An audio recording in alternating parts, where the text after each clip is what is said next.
Welcome to my YouTube channel, Tony Su Vega, your feng shui guru and paranormal expert. Today is the 29th of August 2023, Tuesday, Day of the Sheep. Yung araw na ito nga ay araw ng kambing o araw ng tupa. At ito ang araw ng Martes.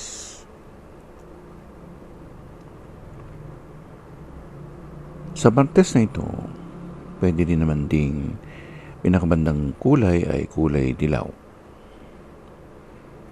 o lahat ng mga kauri ng dilaw. Best things to do on the Day of the Sheep.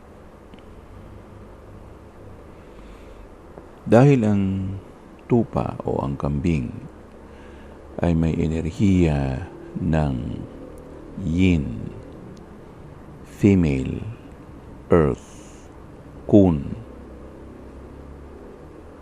earth,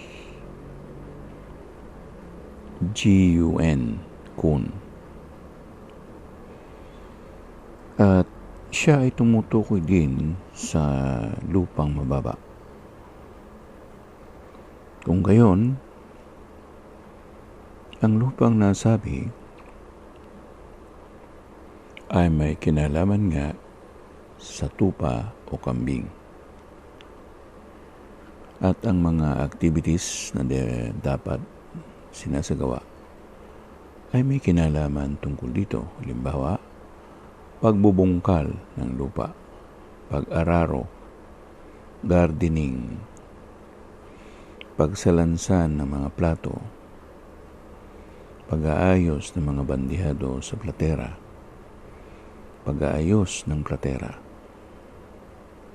pagbili ng mga jars, porselana, ceramics, celadon, terracotta, plaster of Paris o plaster of Paris, yung escayola na sinasabi, yan ang plaster of Paris. Lahat ng mga yan ay galing sa lupa. Gayon din ang pagpapala o pagbistay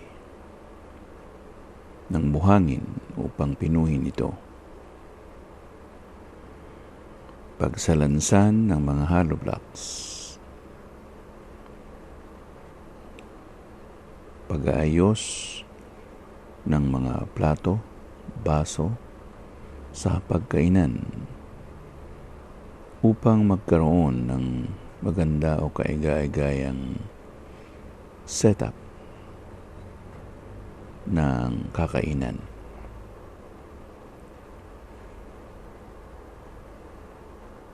Meron din yung mga gumagawa ng sandcastle sa playa o sa beach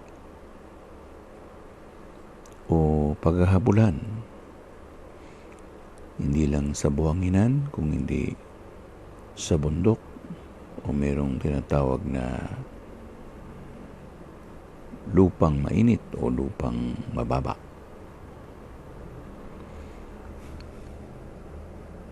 Pag nasabi natin na ang lupa ay tinatamnan, tinatapakan, tinatakbuhan ang ating mga sasakyan, ang highway, ang skyway, ang mga flyover, yan, lahat yan ay may kinalaman sa lupa o kalupaan. Pagsukat nito na ginagawa ng agrimensor,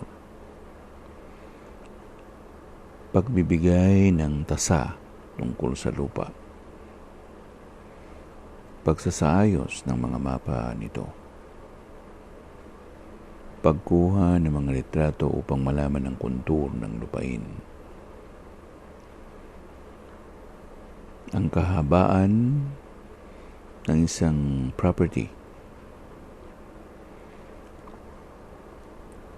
at ang pag-transfer nito hindi lang sa isang mapa, kung hindi para mailagay sa isang titulo. Maraming proseso ang nagaganap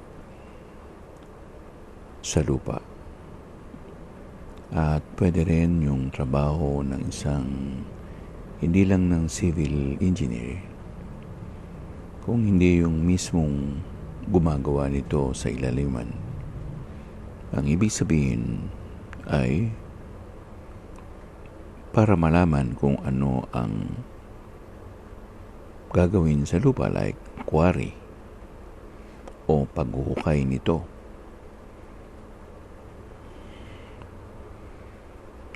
At pag nag-quarry at nalaman ng isang geodetic engineer na mayroon palang mina ng ginto, mina ng plata, mina ng bakal o iron, doon sinasagawa paghuhukay o paggamit ng bulldozer para makuha ito dito.